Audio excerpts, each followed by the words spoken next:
Pembacaan Alkitab tanggal 8 September tahun 2022, hari ke-251. Kejadian pasal 6. Kejahatan manusia.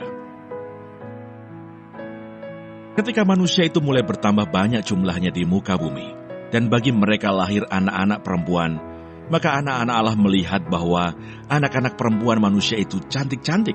Lalu mereka mengambil istri dari antara perempuan-perempuan itu, siapa saja yang disukai mereka. Berfirmanlah Tuhan, Rohku tidak akan selama-lamanya tinggal di dalam manusia, karena manusia itu adalah daging, tetapi umurnya akan 120 tahun saja. Pada waktu itu orang-orang raksasa ada di bumi, dan juga pada waktu sesudahnya. Ketika anak-anak Allah menghampiri anak-anak perempuan manusia, dan perempuan-perempuan itu melahirkan anak bagi mereka. Inilah orang-orang yang gagah perkasa di zaman purbakala, orang-orang yang kenamaan. Ketika dilihat Tuhan bahwa kejahatan manusia besar di bumi, dan bahwa segala kecenderungan hatinya selalu membuahkan kejahatan semata-mata, maka menyesallah Tuhan bahwa Ia telah menjadikan manusia di bumi, dan hal itu memilukan hatinya. Berfirmanlah Tuhan, Aku akan menghapuskan manusia yang telah kuciptakan itu dari muka bumi, baik manusia maupun hewan, dan binatang-binatang melata, dan burung-burung di udara, sebab aku menyesal bahwa aku telah menjadikan mereka. Tetapi Nuh mendapat kasih karunia di mata Tuhan. Mazmur 51.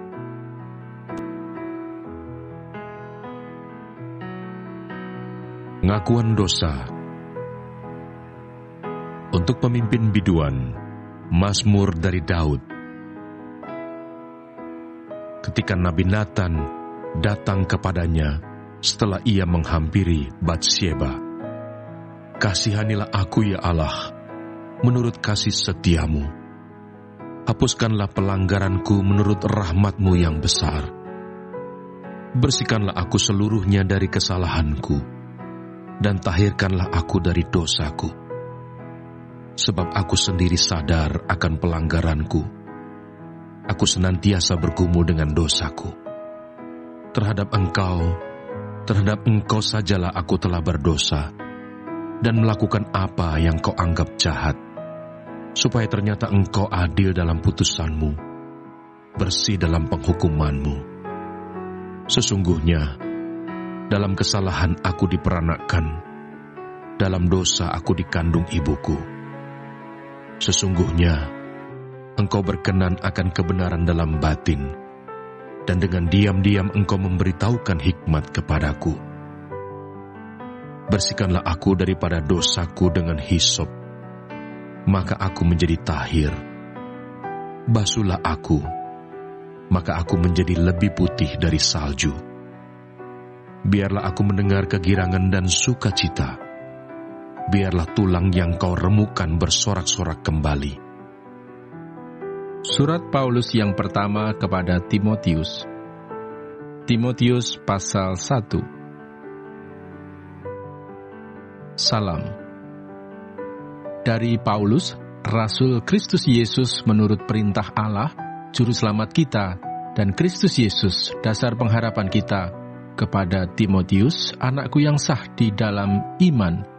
Kasih karunia, rahmat dan damai sejahtera dari Allah Bapa dan Kristus Yesus, Tuhan kita, menyertai engkau. Mengenai ajaran sesat. Ketika aku hendak meneruskan perjalananku ke wilayah Makedonia, aku telah mendesak engkau supaya engkau tinggal di Efesus dan menasihatkan orang-orang tertentu agar mereka jangan mengajarkan ajaran lain ataupun sibuk dengan dongeng dan silsilah yang tiada putus-putusnya, yang hanya menghasilkan persoalan belaka dan bukan tertib hidup keselamatan yang diberikan Allah dalam iman. Tujuan nasihat itu ialah kasih yang timbul dari hati yang suci, dari hati nurani yang murni, dan dari iman yang tulus ikhlas.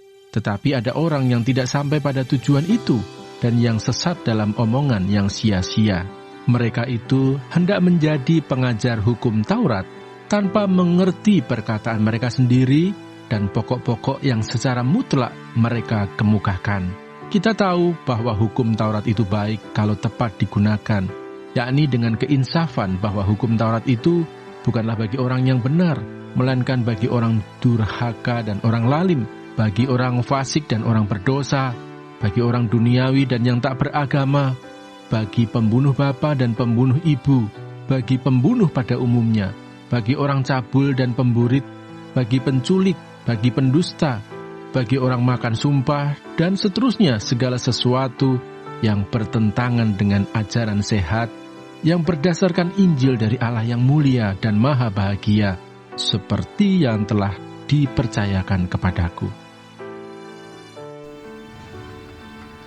Terima kasih. Tuhan Yesus memberkati. Amin.